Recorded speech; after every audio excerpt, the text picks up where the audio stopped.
So what are occupational standards? Occupational standards describe what a person in a particular occupation is able to do, what they know, and what they're capable of doing. Capable means having the skills, knowledge, and abilities to perform the job effectively. And the occupational standards that we're describing today, the ones developed for early childhood educators, were developed by ECEs across the country for use by you and by your peers. So why do we develop occupational standards?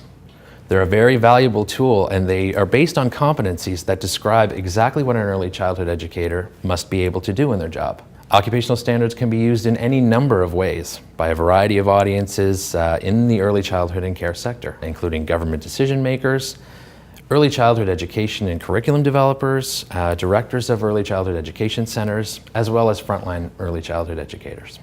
A how-to guide was developed to promote the occupational standards for early childhood educators. They're meant for discussions and to stimulate those discussions between frontline ECEs and directors of early childhood education centers.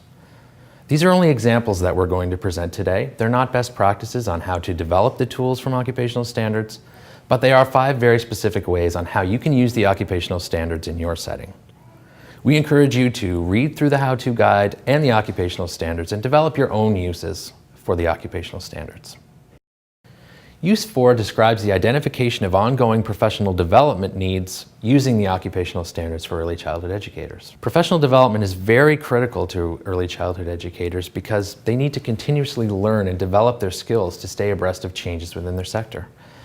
And the occupational standards can be used to help identify those areas that require some additional professional development. And although there are a number of different methods that can be used to identify professional development needs within a sector, the how-to guide describes one very specific method that can be used to identify professional development needs within the early childhood education and care sector.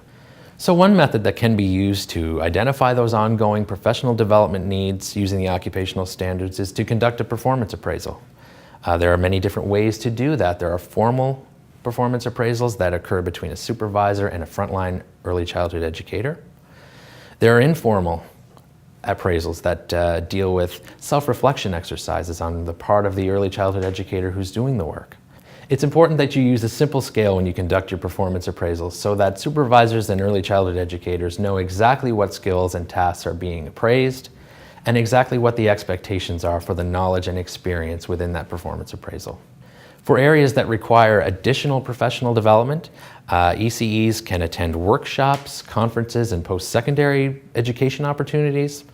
They can also receive mentoring from more experienced workers, from supervisors and experts in their field.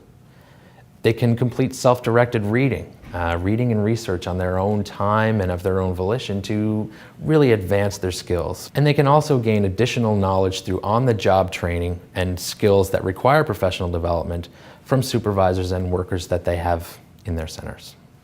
Once an individual's professional development needs have been identified, there are a number of ways that you can move forward from that point. And one of those ways is to conduct or develop a professional development plan for that worker. Some of the things that might be included in that plan are the identification of subtasks and tasks from the occupational standards that require improvement. You may also want to define specific professional development activities to be completed by the worker. Also, you want to confirm the required resources to complete those professional development activities. You want to set realistic timelines to complete those identified professional development opportunities. And you want to conduct an evaluation after the professional development training opportunities have been undertaken to make sure that the early childhood educator has met some of the outcomes that you've identified in your plan. And then after the plan has been realized, you want to evaluate the success of the plan as a whole.